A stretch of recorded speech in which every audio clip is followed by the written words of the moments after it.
औज़ु बिल्लाहि मिनश शैतानिर रजीम। बिस्मिल्लाहिर रहमानिर रहीम। अल्हम्दुलिल्लाहि रब्बिल आलमीन वल आक़िबतु लिल मुत्तक़ीन वन नारु लिल मुआनिदीन।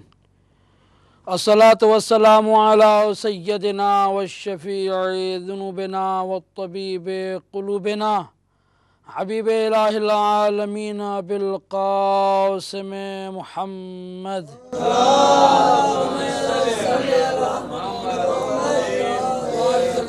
व अहले बैतिहि अत्तय्यबीन अत्ताहिरीन अल-मासूमीन अल-मज़लूमीन अल-मुंतजबीन अल्लज़ीना अज़हबल्लाहु अन्हुमुर रिज्स व तह्हरहुम तत्हीरा।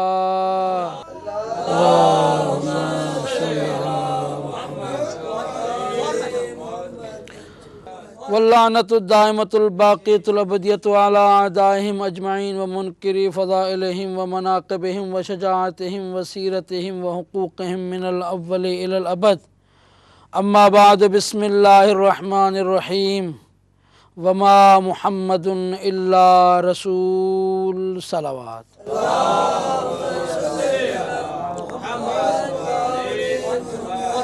अज़ीज़ान मोहतरम, अज़ादारान मज़लूम करबला, खुदा ने मुताल तहांजो हिन मुक़द्दस तरीन फ़र्श अज़ा ते अचण पंहिंजे दरबार में क़बूल फ़रमाए। अज़ीज़ान मोहतरम, ही मजालिस इमाम हुसैन अलैहिस्सलाम ज़िक्र मोहम्मद व आल मोहम्मद इंसाननि जी इंसानियत जी बका जी ज़िम्मेदारी आहे। अगर ज़िक्र आल मोहम्मद आहे, मोहब्बत आल मोहम्मद आहे, इंसान चाहे कहिड़े रंग में छो न हुजे, उन जी बका जी ज़िम्मेदारी ख़ुदि आल मोहम्मद खई आहे। छो जो ये आल मोहम्मद उहे आहिनि जिन्हनि खे अल्लाह वजह तख़लीक़ काइनात बणाए करे हिन दुनिया ते मोकिलियो। ही आहिनि त काइनात जो ज़र्रो ज़र्रो आहे, ही आहिनि त काइनात जो वजूद बाक़ी आहे। अगर ही न हूंदा त काइनात जो निज़ाम ख़त्म थी वेंदो।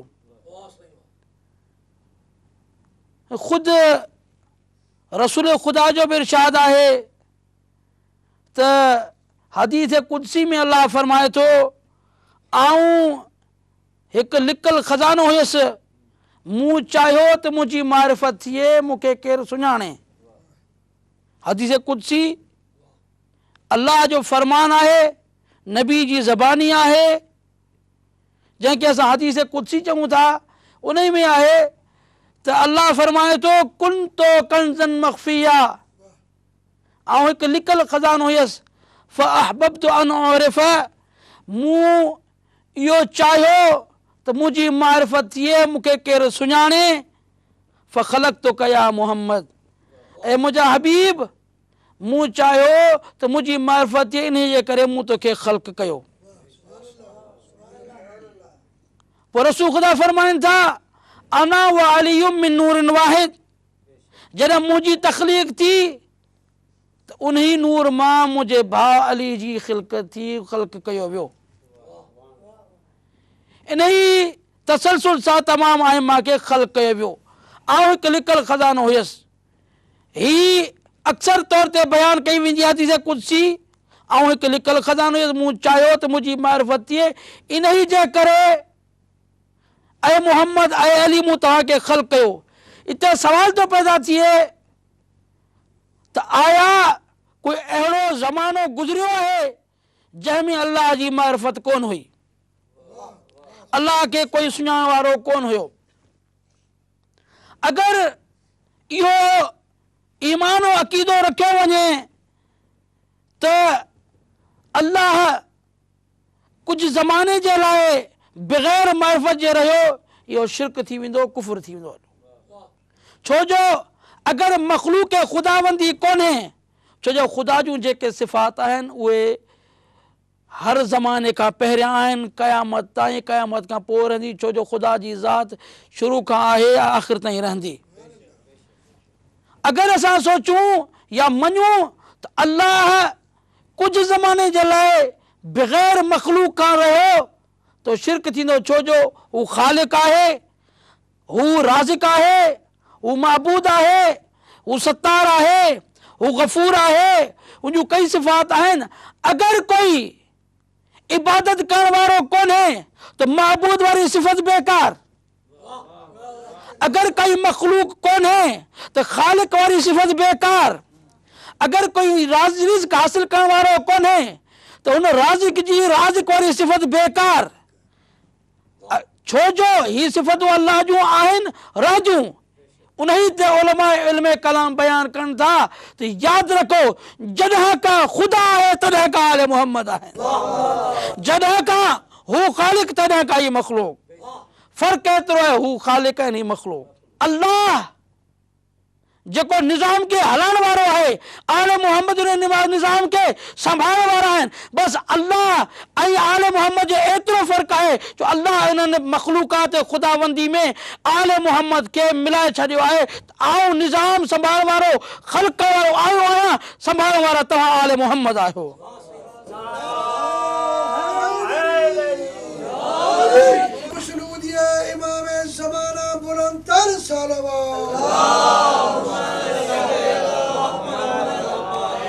इन्हीं करे मासूमीन फरमाइन था, लौला नहनो मा उबैदुर रहमान। तवज्जो फरमाइंदा, मासूमीन फरमाइन था, लौला नहनो मा उबैदुर रहमान। अगर असां न हुजूं हा तो रहमान जी इबादत ही कोन थी सघे हा।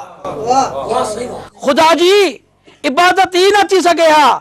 असां अची करे सम्झायो तो कोई आहे जो कोई इबादत जे लायक आहे।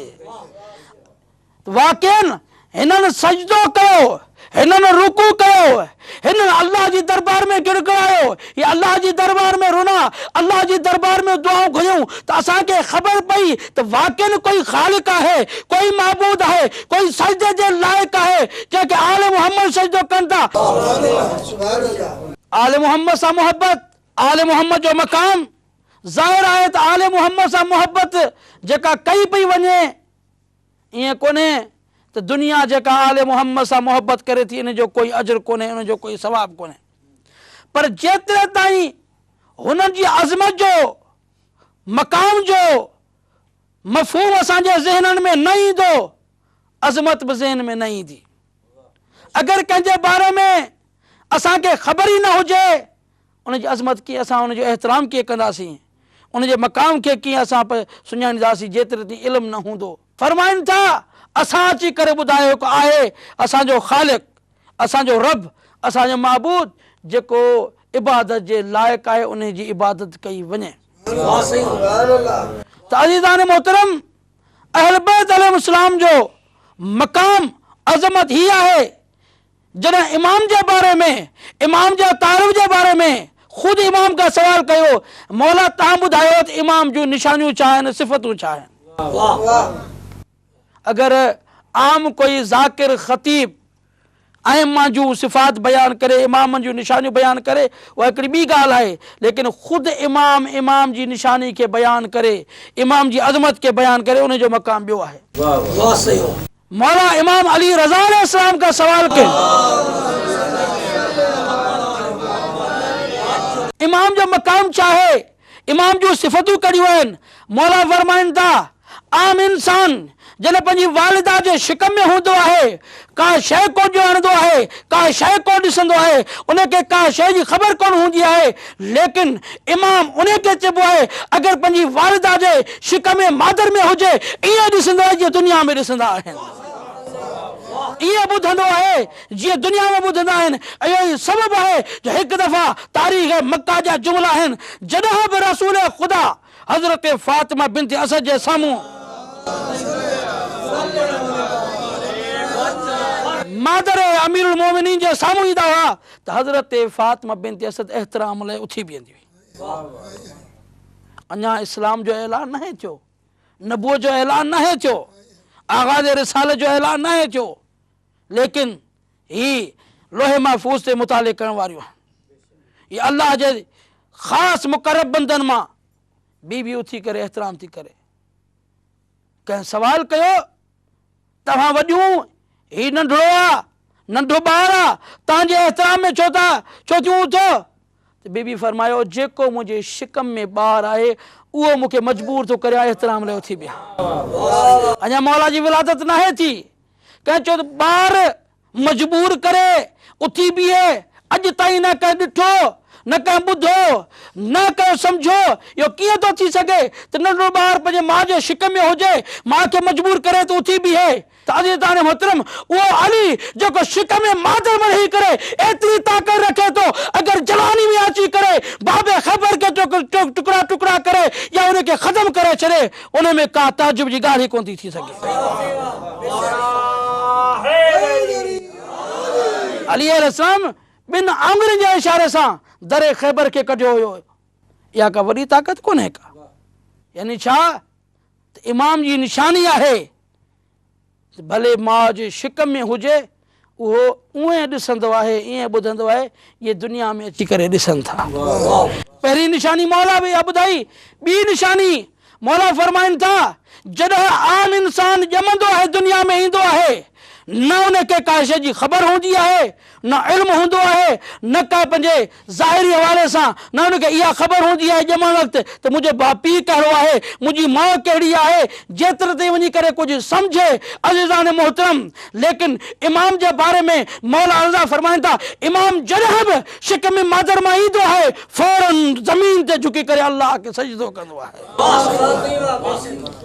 पोइ जेको इमाम ॼमण शर्त अल्लाह खे सजदो करे, जेको इमाम जो मञण वारो हूंदो, जेको इमाम जो मञण वारो हूंदो, उन ते लाज़मी आहे त ख़ुदा खे सजदो करे, जेके ही सजदो करे रहिया। इहो असांजे लाइ, तव्हांजे लाइ दर्स आहे त ख़बरदार अल्लाह जी इबादत खे न छॾिजो। हर फ़र्द ते लाज़मी आहे, वाजिब आहे ख़ुदा खे सजदो कर, जंहिंखे असां सजदो था कयूं। ऐं टी निशानी मौला ॿुधाई त जीअं असां ऐं तव्हां पंहिंजे अखियुनि सां साम्हूं खे ॾिसूं था, लेकिन ख़बर कोन्हे असांजे पुठियां छा आहे, छा पियो वापरिजे, लेकिन मासूम उन खे चइबो आहे, इमाम उन खे चइबो आहे, जीअं साम्हूं ॾिसे थो ईअं पुठियां बि ॾिसे थो, या अलाह जे तरफ़ां हुनखे ताक़त मिलियल आहे। यानी इन जो मतिलबु छा आहे, इमाम उन खे चइबो आहे जंहिंजी हिकु वक़्तु ई काइनात जे ज़रे ज़रे ते निगाह हुजे। चौथी निशानी मौला फरमाइनि था, इमाम जी निशानी इहा आहे, आम इंसान जेतिरे ताईं बेदार आहे, जाॻंदो रहे थो, हर शइ खे ॾिसंदो रहंदो आहे, लेकिन जीअं सुतो अखियूं बंदि थी वियूं। लेकिन मासूम फरमाइनि था, यादि रखो, मौला फरमाइनि था, इमाम जे निशाननि मां हिकिड़ी इहा बि निशानी आहे, इमाम सुम्ही बि रहे तॾहिं काइनात जे ज़रे ज़रे खे ॾिसे थो, काइनात जे हर ज़रे ते निगाह हूंदी आहे। इहा आहे इमाम जी निशानी। ऐं ही इमाम जी फज़ीलत, ही इमाम जो मक़ाम, जो काइनात जे ज़रे ज़रे ते निगाह। पोइ अहिड़ा जे असांजा मासूम हुजनि, अहिड़ा जे इमाम आहिनि, पोइ उन्हनि सां जेके मुहबत कनि था, त उन जे मुहबत जो नतीजो कहिड़ो मिले थो। जेको मुहबत अहल बैत मूंसां कंदो हुयो, उहा हुनखे क़ब्र में कमु अची रही आहे। हिन हदीस के रिवायत के मिलायूं था मौला अली अलैहिस्सलाम जे जुमले सां। मौला फरमाइनि था, या हारो हमदान मैं यमुद यरनी मोमिनुन और मुनाफिकुन, ऐ हारिस हमदानी, जेको बि मरंदो मूं अली खे ॾिसंदो, मोमिन हुजे या मुनाफिक हुजे, अगरि मोमिन हूंदो उनखे जन्नत जी बशारत ॾिनी वेंदी, अगरि मुनाफिक हूंदो उनखे अज़ाब क़ब्र जे बारे में ॿुधायो वेंदो। ज़ाहिर है दुनिया में इंसानी ज़िंदगी ॾुखी सुखी गुज़री वेंदी, असल ज़िंदगी हू आहे। दुनिया छा, दुनिया ही गुज़र वारी जगह आहे, ऐं दुनिया आरज़ी ज़िंदगी आहे। मुस्तक़िल ज़िंदगी हू आहे, मुस्तक़िल ऐं हमेशा वारी ज़िंदगी हू आहे जिन हुते असांखे उन्हनि जी मोहबत कम पई अचे जिन्हनि सां असां मोहबत कई आहे 40 साल या 50 साल या 60 साल जी ज़िंदगी। पोइ अहिड़नि सां मोहबत कजे जेके असांखे हुन दुनिया में कमु अचनि। लेकिन मोहबत जो तक़ाज़ो इहो आहे, उनजी हर ॻाल्हि ते अमल कजे, उनजे हर हुकुम ते अमल कजे, तॾहिं आहे मोहबत जो तक़ाज़ो। उहे अज़मतनि जा मालिक फरमाइनि था, असां सां मोहबत कंदो, असां तव्हांखे बि इल्मु अता करे छॾींदासीं, असां तव्हांखे एतिरो अता करे छॾींदासीं जो पोइ तव्हां कॾहिं बि कंहिं जॻह ते परेशान कोन थींदो, कॾहिं मुश्किलात में कोन वेंदो।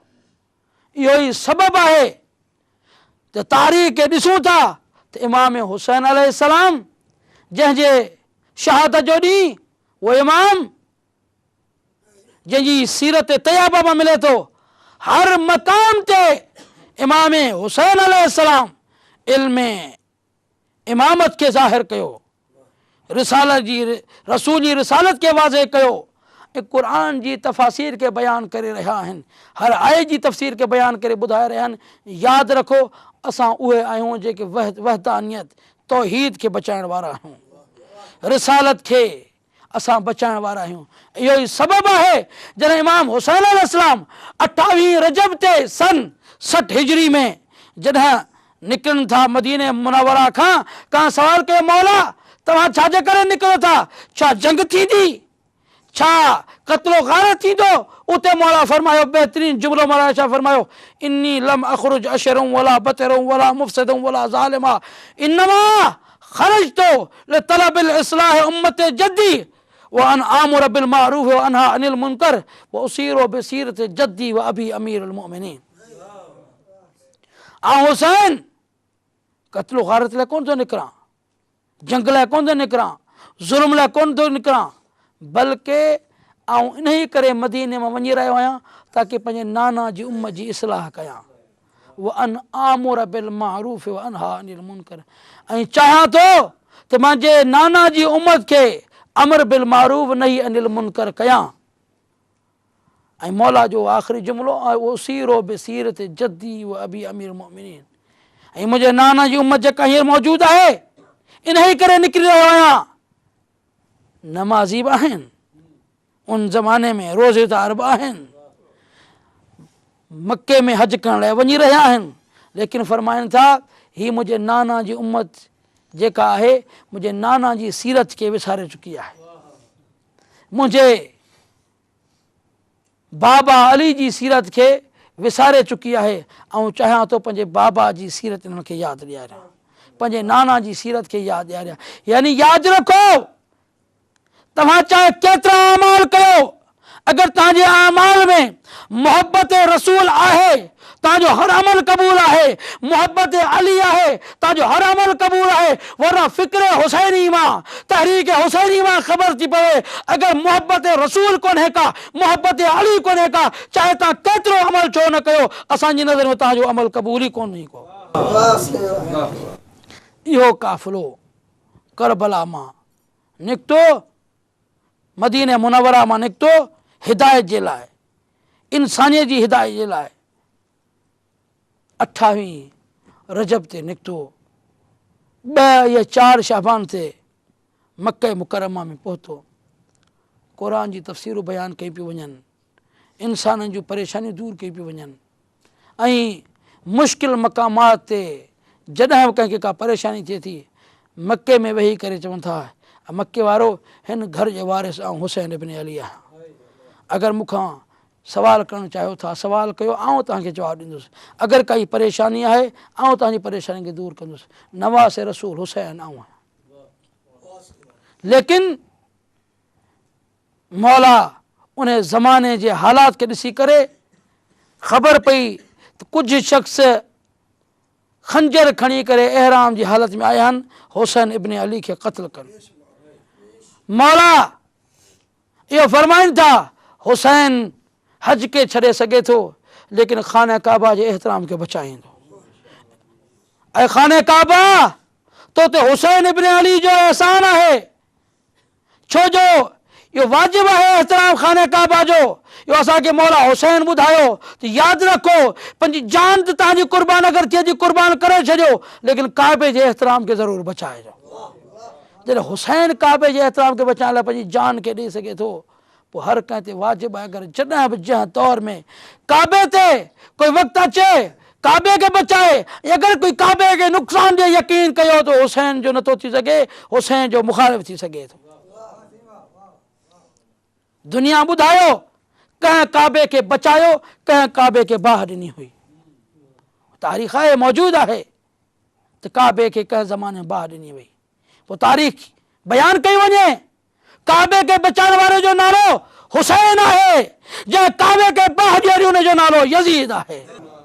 त अज़ीज़ान मोहतरम हज जे एहराम खे इमाम हुसैन अलैहिस्सलाम उम्रे में तब्दील कयो ऐं चवनि हिकु दफ़ा आया घर में रोईंदा घर में आया हज़रत ज़ैनब कुबरा जेका भाउ जी मुहबत में मदीने मां निकिती हुई मौला हुसैन खे रोईंदो ॾिठी चए थी भाउ हुसैन तोखे कहड़ो आयो आहे मौला हुसैन चवनि था नाना जी उम्मत नथी चाहे त असां हज कयूं जेके काबे जा वारिस आहिनि जेके दीन जा मालिक आहिनि जेके क़ुर जा वारिस आहिनि जेके इंसानियत खे बचाइण वारा आहिनि उन्हनि खे हज नथो करणु ॾिनो वञे ज़ाहिरी हवाले सां इमाम हुसैन अलैहिस्सलाम हज न कयो लेकिन हज खे बचाइण वारे जो नालो हुसैन आहे अगरि हज बाक़ी आहे काबे जो तक़दुस बाक़ी आहे काबे जो एहतराम बाक़ी आहे हीउ सदको आहे हुसैन जी क़ुर्बानी जो अज़ीज़ान मुहतरम जीअं जो काफ़िलो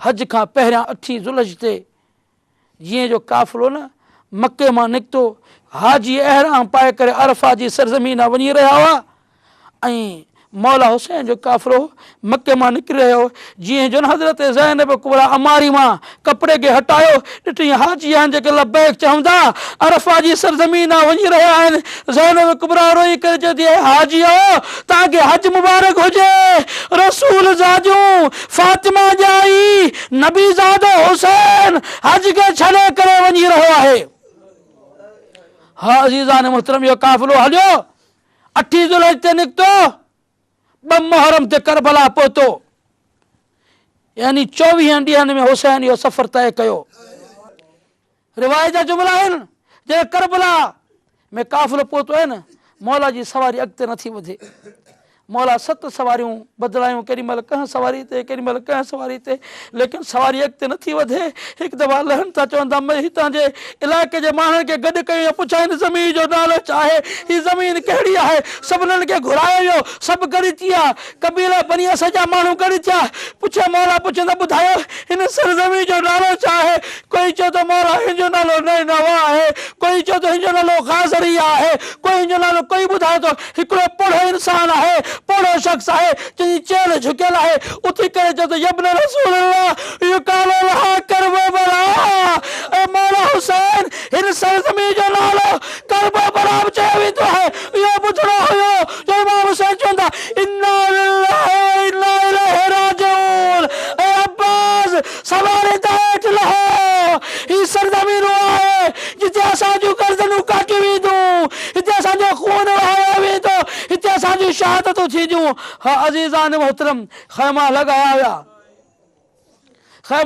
विया 4 मुहर्रम ते ख़ैमनि खे हटायो वियो 7 मुहर्रम ते पाणी ख़तम थी वियो ख़याम हुसैनी में अल अतश जूं आवाज़ूं बुलंद आहिनि लेकिन प्यास जे आलम में अगरि इंसानु प्यास में हूंदो आहे उन में हूंदो आहे न परेशान थी वेंदो आहे लेकिन सलाम हुसैन हुसैन जी असहाब ते जीअं प्यास जो ग़लबो अचो चओ त ख़ुदा तुंहिंजी रज़ा ते राज़ी आहियूं जंहिंमें हुसैन राज़ी आहे उन में असां राज़ी आहियूं जे हाल में हुसैन हूंदो असां उन हाल में हूंदासीं अज़ीज़ान मुहतरम उलमा बयान कनि था हुसैन जे काफ़िले में हिकिड़ो नंढड़ो ॿारु आहे जंहिंजो नालो असगर आहे जिन जी ॼमाइण 6 महीननि जी आहे हा अज़ीज़ान मुहतरम जिन 7 मुहर्रम ते पाणी बंदि थियो हुसैन मां पंहिंजे पीघे में केॾी महिल मथे किरंदा हुया तड़पंदा हुया जिन 8 मुहर्रम आई हुसैन जी असगर केॾी महिल सॼो पासो मल्हाईंदा हुया केॾी महिल खॿो पासो हलाईंदा हुया जॾहिं 9 मुहर्रम जो ॾींहुं आयो न अली असगर ते प्यार जो एतिरो ग़लबो थियो केॾी महिल पंहिंजे दहन मुबारक खे खोलींदा हुया केॾी महिल बंदि कंदा हुया लेकिन हाय यौम आशूरा अहिड़ो आलम थी वियो जो अली असगर प्यार जे करे पंहिंजे दहन खे खोलींदा हुया बंदि कोन थींदो हुयो बंदि कंदा हुया और ही खुलंदो कोन हुयो हीउ आलम थी वियो हुयो बस अज़ीज़ान मोहतरम अची वियो यौम आशूरा जंहिंजो अॼोको ॾींहुं आहे अॼोको ॾींहुं हिते सुबुह जे टाइम ते इमाम हुसैन अलैहिस्सलाम नमाज़ पढ़ाई आहे लेकिन नमाज़ जो आलम इहो आहे मौला हुसैन जे काफ़िले में हिकिड़ो मुअज़िन हो अज़ान ॾींदो हो मौला हुसैन जे काफ़िले में जॾहिं नमाज़ जो टाइम थींदो हुयो उन मुअज़िन खे मौला हुसैन हुकुम ॾींदो हुयो उथी सुबुह जी अज़ान ॾे उथी ज़ोर जी अज़ान ॾे उथी मग़रिब जी अज़ान ॾे लेकिन यौम आशूरा जी मंज़र थियो जन सुबह जी नमाज जो टाइम आयो मौला हुसैन चौथा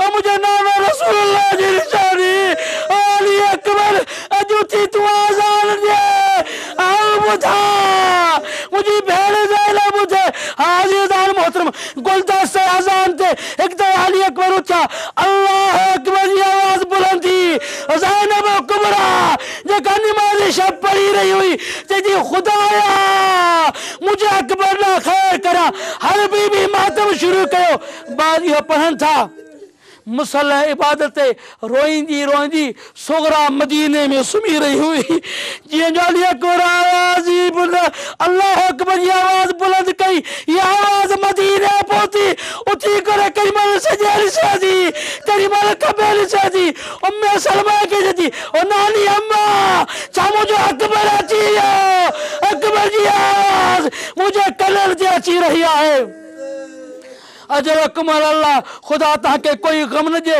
सिवाय गम हुसैन जे अजीज़ान मोहतरम नमाज सुबह पढ़ाई वई डी जी नमूदार थियो न अजीब एक बुका है अचानक एकड़ो शख्स जंहिंजो नालो अजीज़ो मोहब्बत कजे हल बहसा पो चाहे इंसान केतरो मुजरिम छो न होजे उनके ही माफ़ करे छॾींदा है शख्स है जंहिंजो नालो हो रहा है पंहिंजे खैमे मां निकिरे थो पहिरियों उमर साद खां सवाल करे थो छा वाक़ई न जंग थींदी हाँ जंग थींदी चए थो कुझु सोच हुसैन आहे नबी जो नवाज़ो आहे जंग खां हटियो चए थो न जंग थींदी हुर चए थो अगरि जंग थींदी ऐं छॾे करे हुसैन वञा थो लेकिन हुसैन सोचे थो पाणी मुहबत करायो ज़ैनब मुंहिंजे करे परेशान थी ज़ैनब के कहा मुंहुं ॾेखारींदुसि लेकिन अज़ीज़ान मोहतरम पंहिंजे सिर था अमामे के लाथई पंहिंजे अखियुनि ते पटी ॿधे थो पंहिंजे हथनि में पटी खे ॿधे थो पंहिंजे पुट खे चए थो मूंखे वठी हल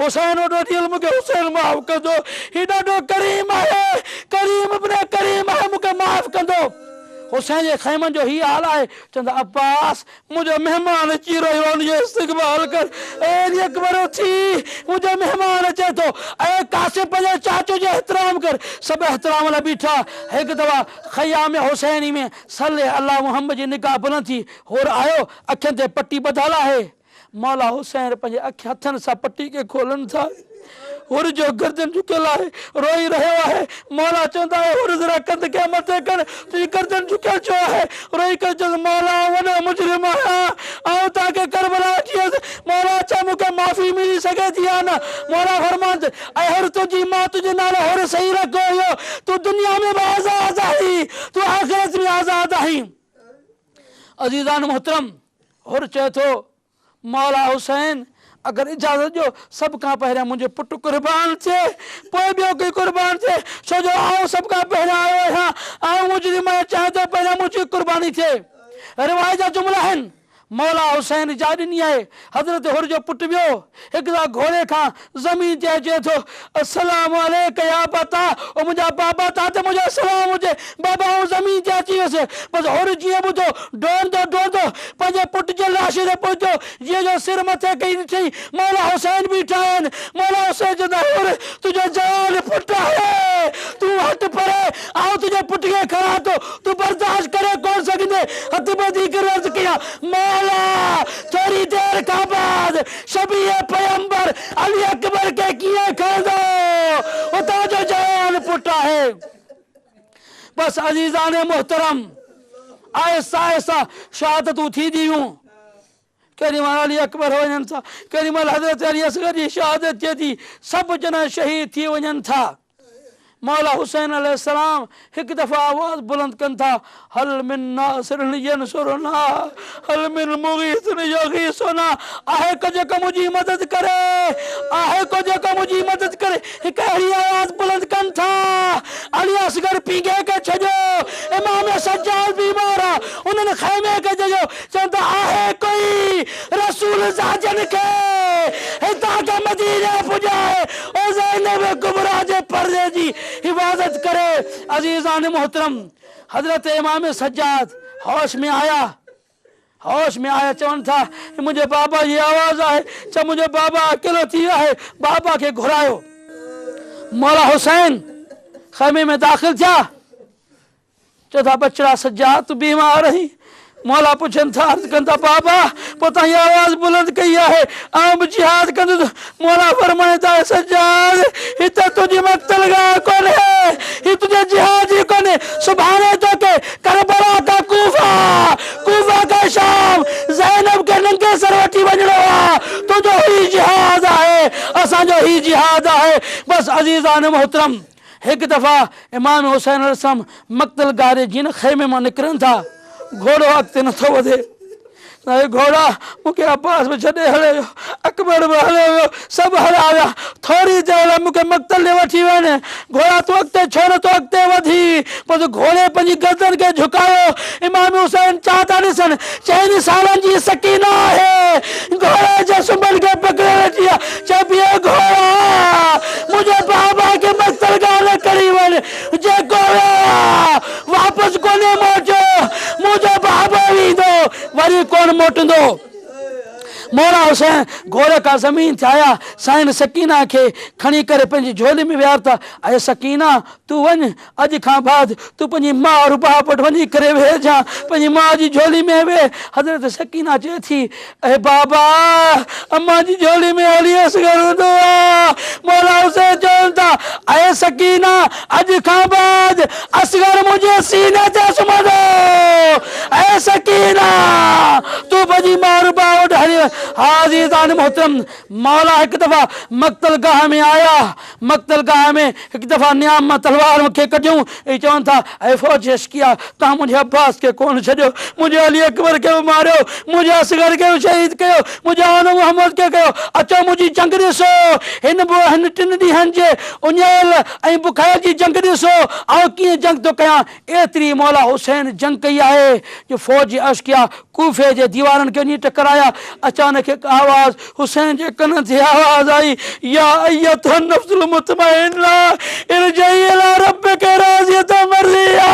ऐ नवे हुसैन तो मां तुंहिंजो रब राज़ी आहे, वापसि हली आ। हुसैन पंहिंजी तलवार खे न्याम में रखो, का हुतां तीर हयो, का मशरिक़ मां, का मग़रिब मां। हिकु दफ़ा हुसैन घोड़े खां ज़मीन ते आयो, ये ज़मीन ते आयो। इमाम ज़माना ज़ियारत नाहिया में फरमाइनि था, मुझे सलाम हुजे मुझे नाने हुसैन ते जंहिंजी लाश न ज़मीन ते हुई न आसमान ते हुई। क्या मौला का सवाल कयो, मौला हुसैन जी लाश किथे हुई? फरमाइनि था, नोके नेरा तीरनि जे नोकनि ते हुई हुसैन जी लाश, तलवारनि तीरनि जे मथां हुई। हाज़िरान मोहतरम, हिकु दफ़ा जी मौला हुसैन जी लाश, मौला हुसैन घोड़े का ज़मीन ते आया न, जिब्रील आसमान के छॾियो। हिकु दफ़ा आवाज़ बुलंद कंदा, अला कद कुतिल हुसैन बे करबला, अला ज़बियल हुसैन बे करबला। इमाम सज्जाद अलैहिस्सलाम ख़ैमे में अंदर आहिनि, बेहोश आलम अखि खोलनि था ऐं चवनि था, ऐ अम्मा ज़ैनब, पुपी अम्मा ख़ैमे जो दर हटा, मूंखे कुझु सम्झ में कोन थो अचे। जीअं दर खे हटायो, ख़ैमे जे पर्दे खे जीअं हटायो, चवनि था, इन्ना लिल्लाहि व इन्ना इलैहि राजिऊन। ऐ अम्मा ज़ैनब आउं यतीम थी वियसि, सकीना यतीम थी, और मुंहिंजो बाबा शहीद थी वियो। हाज़िरान मोहतरम, मौला हुसैन जी जीअं शहादत थी, मौला जे जीअं शहादत थी, सर कलम कयो वियो। तव्हांजी ज़हमत खे तमामु कयां, अजीब मसाइब आहिनि हुसैन जा करबला में। अज़ीज़ान मोहतरम, जीअं ई मौला जो सर कलम थियो, हिकु दफ़ा आवाज़ बुलंद थी, लूटो तबरुका तलीब बतूल को कैदी बना के ले चलो, आले रसूल को हुक्म ॾिनो वियो हुसैन जी लाश खे घोड़े सां पामाल कयो वञे। हिकु 4 साल बीबी सकीना है जेका ॾिसी रही आहे, बीबी ज़ैनब खे रोई करे चई, ऐ बीबी अम्मा, मुंहिंजे बाबा जी लाश पामाल थी रही आहे, कोई जेको मुंहिंजे बाबा खे बचाए, कोई बचाए कोन सघियो। मशरिक़ जा घोड़ा मग़रिब डोड़ा, मग़रिब जा घोड़ा मशरिक़ डोड़ा। अजब कोन्हे को जन्नतुल बकी खे छॾे करे सैयदा ज़हरा ये वेण कया हुजनि, ओ मुंहिंजा बाबा रसूल अल्लाह, मुंहिंजे हुसैन जो कहिड़ो जुर्म आहे, मुंहिंजे हुसैन खे बचायो वञे। हा अज़ीज़ान मोहतरम, जॾहिं हुसैन जी लाश पामाल थी, वरी हिकु दफ़ा यो ऐलान कयो वञे तो हुसैन जे ख़ैमनि के बाह लगाई वञे। बीबियूं ख़ैमे में वेठियूं आहिनि, हिकिड़े ख़ैमे के बाह लगाई वई, बीबियूं ॿिए ख़ैमे में वियूं, ॿिए ख़ैमे के बाह लगाई वई, बीबियूं टे ख़ैमे में वियूं, जिन आख़िरी ख़ैमे के बाह लगाई। इमाम ज़माना फरमाइनि था मुंहिंजो सलाम हुजे उन्हनि मुंहिंजनि राजनि ते जिन आख़िरी ख़ैमे के बाह लगाई वई। इहे ख़ैमनि मां निकितियूं जीअं तस्बीह टुटंदी आहे, तस्बीह को दाणो केॾे वेंदो आहे, को दाणो केॾे वेंदो आहे, काबी बि कहिड़े पासे, काबी बि कहिड़े पासे। लेकिन हमीद इब्न मुस्लिम रिवाज नक़ल करे थो, मूं ॾिठो सड़ियल ख़ैमे में हिकिड़ी बीबी आहे, केॾी महिल अंदरि वञे थी, केॾी महिल ॿाहिरि अचे थी, केॾी महिल अंदरि वञे थी, केॾी महिल ॿाहिरि अचे थी। मूं सम्झो ख़ैमे में का क़ीमती शइ पई आहे जो बीबी उन जे करे परेशान आहे। लेकिन हमीद मुस्लिम चए थो थोरी देरि गुज़री मूं ॾिठो बीबी झुकियल आहे, उन जी पुठी ते सजाद के खयो पई अचे, सजाद के ॿाहिरि खड़ी आई, नजब ने मुंहुं करे चए थी ओ बाबा अली दरे ख़ैबर कढण हिकिड़े पासे, मूं ज़ैनब जो सजाद के खणण ॾाढो ॾुखियो आहे। अज़ीज़ान मोहतरम हज़रत बीबी ज़ैनब इमाम सजाद के करबला जी खाक ते लेटायो, इमाम से अखि खुली आहे, अखि खोलण खां बाद जी ज़ैनब कुबरा के नंगे सर ॾिठूं न, चए था पुफी अम्मा तव्हांजे सिर ते चादर छो गलेगा। हज़रत ज़ैनब चए थी ए बचड़ा सजाद सिर्फ़ मुंहिंजे सर ते चादर कोन्हे, हर बीबी जे सर ते चादर लही वई आहे। बस अज़ीज़ो थी वई शाम ग़रीबा, ॾही जी रात के शाम शहीदा चयो वेंदो आहे, अॼो की रात के शाम ग़रीबा चयो वेंदो आहे। शाम शहीदा इन करे चयो वेंदो आहे जो भेण सां भाउ गॾु हुयो, मां सां पुटु गॾु हुयो, घरवारी सां शोहर गॾु हुयो। लेकिन शाम ग़रीबा न मां वटि पुटु आहे, न भेण वटि भाउ आहे, न घरवारी वटि सायो आहे, सभु शहीद थी विया। रिवायत जा जुमला आहिनि, हमीद इब्न मुस्लिम रिवायत नक़ल करे थो, मूं ॾिठो हिकिड़ी 4 सालनि जी नंढड़ी बीबी आहे जंहिंजे दामन खे बाह लॻियल आहे। उहा आउं अॻिते वधियुसि उनजे बाह खे विसायां, ऐं जीअं जो पुठियां लॻुसि न बीबी डोड़णु शुरू कयो, जीअं डोड़ी वरी मूं थोरो अॻिते वधियुसि, मूं चयो बीबी तूं घबरा न, ऐं तुंहिंजे दाम जी बाह खे विसाइण अची रहियो आहियां। हिकु दफ़ा बीबी ॾिठो हथु ॿधी करे चयो ऐं शेख तो मूं ते महिरबानी कई आहे, मूंखे इहो ॿुधा हितां खां नजब जो रस्तो कहिड़े पासे आहे। मूं चयो नजब वञी छा कंदे? उहो 4 सालनि बीबी चए थी नजब में मुंहिंजो नालो अली आहे, ऐं रही करे चवंदुसि ओ नाला मुझे बाबा मारिया वियो, ज़ैनब जे सर तां चादर रही वई, ओ मूंखे तमाचा विया। हाज़िरान मोहतरम थी वई शाम ग़रीबा। रिवायत जा जुमला ये मिलन था, साइण ज़ैनब सड़ियल ख़ैमे में बीबियुनि खे विहारियो, बीबियुनि खे चई बीबियो अगरि मुंहिंजो अब्बास कोन्हे रहनि, अॼु अब्बास थी करे आउं पहरो ॾींदुसि, आउं तव्हांजी हिफ़ाज़त कंदुसि। सड़ियल ख़ैमे में बीबियुनि खे विहारी, टुटल नेज़े खे खणी करे ख़ैमे जो तवाफ़ करणु शुरू कई। अल हाफ़िज़ो वल हफ़ीज़ जी आवाज़ बुलंद कई बीबी हिकु दफ़ा पहिरों ॾियणु शुरू कयूं। अचानक बीबी जी नज़र पई हिकिड़ो घोड़े सवार आहे जेको ख़ैमे ॾांहुं वधी रहियो आहे। बीबी चवंदी आहे घोड़े सवार हींअर अॻिते नाचजा, हुसैन जा नंढड़ा ॿार रोई रोई हींअर सुता आहिनि, अगरि तोखे लुटणो आहे सुभाणे अची वञा, लेकिन असां वटि कुझु कोन्हे बचो, हर शइ खणी विया आहिनि। लेकिन घोड़े सवार अञा अॻिते वधे थो। वरी बीबी चए थी घोड़े सवार अॻिते न वध, जीअं अञा घोड़े सवार अॻिते वधनि बीबी घोड़े जे लगाम खे पकड़ी करे चई थी ऐं घोड़े सवार तोखे ख़बर कोन्हे का अब्बा जी भेण आहियां, अली जी धीउ आहियां। घोड़े सवार चए थो ॿुधा तूं कंहिंजी भेण आहीं, तूं कंहिंजी धीउ आहीं? वरी 3 दफ़ा सुवाल कयो वियो, ऐं अली जी धीउ आहियां, अब्बा जी भेण आहियां। घोड़े सवार निकाब हटायो, चए थो घोड़े सवार चए थो ए ज़ैनब तुंहिंजी हवा वेंदो वल हवी जी आवाज़ सां मूं नजब खे छॾे ॾिनो, तुंहिंजो बाबो अली आऊं आयो आहियां। इहो ॿुधो हुयो ज़ैनब फौरन ख़ैमे में अंदरि आई आहे। बीबियुनि खे चवंदी बीबी हो कोई चादर जो टुकड़ो त मूंखे ॾियो, जेको मुंहिंजो बाबो जंहिंजे साम्हूं आऊं चादर सां कोरींदी हुयसि उहो मुंहिंजो बाबो आयो आहे, मुंहिंजे सर ते चादर कोन्हे का। अज़ीज़ान मोहतरम हर बीबी चयो ए बीबी या आज़ादी असां वटि कुझु कोन्हे बचो। मौला हुसैन ख़ैमे में मौला अली ख़ैमे में आया, हर कंहिंजो पुरसो ॾिनो। अचानक पुछनि था ए ज़ैनब ॿुधा सकीना किथे आहे? सकीना तुंहिंजे बाबा जो पुरसो जा ख़ैमे जे कुंड में सकीना वेठी हुई। हिकु दफ़ो थी करे चई ए दादा अली मूंखे ख़बर पइजी वई पीउ खे न्याणी प्यारी हूंदी आहे। ए दादा मुझे बाबो गुज़रो रहियो, ज़िबा थींदो रहियो, आउं पुकारींदी रहियसि, का मदद कोन कई। ज़ैनब अल हाफ़िज़ चयो, अल हाफ़िज़ चयो तव्हां नजब खे छॾे ॾिनो। बसि अज़ीज़ान मुहतरम शाम में ग़रीबा थी वई, अधु राति गुज़री। रिवायत जुमला इहे आहिनि, फ़ौज अश्किया चवणु लॻी अगरि असांजी जंग हुई त हुसैन सां जंग हुई, असां बि हुसैन सां जंग हुई। हाणे हुननि खे पाणी पियारियो वञे, हाणे पाणी केरु खणी वञे?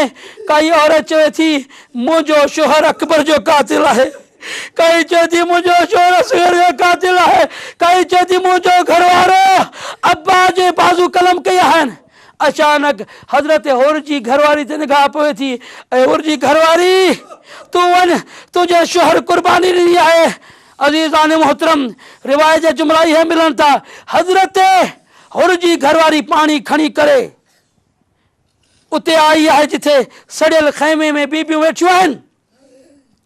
ज़ैनब कुबरा जिन्हनि महिमाननि जो एतिरो एहतराम कयो पंहिंजी पूरी ज़िंदगी, जीअं जिन हज़रत हुर जी घरवारी खे बीबी ज़ैनब कुलसुम ॾिठो, एहतराम न उथी बीठियूं, चवंदे भाॼाई असां वटि कुझु कोन्हे रहियो, अगरि चादर बि हुजे हा चादर ज़मीन ते रखी करे तोखे विहारियूं हा, असां ग़रीब आहियूं लेकिन मजबूर आहियूं, तूं छो हिमत कई आहे? हज़रत हुर जी घरवारी चए थी आउं पाणी खणी करे आई आहियां। पाणी जीअं न आंदो हुयो, हज़रत सकीना रोई रोई करे सुती हुई। हिते अक्सर पढ़नि था बीबी सकीना रोई रोई करे सुती हुई। अज़ीज़ानी मोहतरम आऊं इन रिवायत जो ॿिए तरीक़े सां बयानु कंदो आहियां, जंहिंजा कन ज़ख़्मी हुजनि, जंहिंजा रुख़सार ज़ख़्मी हुजनि, जंहिंजे साम्हूं बाबा क़तल थी वञे, अब्बास क़तल थिए, अली असगर क़तल थिए, उनखे निंड नथी अची सघे। मूं पंहिंजे उस्ताद खां सवाल कयो हुयो छा सबबु हुयो? या सकीना सुतल कोन हुई, शिमर अहिड़ा तमाचा हया हुआ, सकीना बेहोश थी करे ज़मीन ते पई हुई। सकीना खे होश में आंदो हुयो। जीअं सकीना बीबी होश में आई, पाणी पेश कयो वियो। जीअं पाणी पेश कयो, हज़रत बीबी सकीना चए थी पुफी मां तव्हां पियो हा, पहिरियां मूंखे छो था ॾियो? त हज़रत ज़ैनब रोई करे चए थी ए बीबी ऐं सकीना तूं सभिनीनि खां नंढी आहीं, इन करे असां तोखे पाणी ॾिनो आहे। इहो ॿुधो हुयो ओ हुसैन जा आज़ादारो, अलाह ताला तव्हांखे सलामत रखे। हुसैन जे ग़म में वहण वारो कोई ग़म न ॾिसो सवाइ ग़म हुसैन जे, जेके परेशान आहियो। अलाह ताला हुसैन जे सदके में तव्हांजी परेशानी खे दूर करे आबाद वसंदा रहो। सकीना जीअं ॿुधो पाणी जो प्यालो खई हिकु दफ़ो ख़ैमे मां निकिती।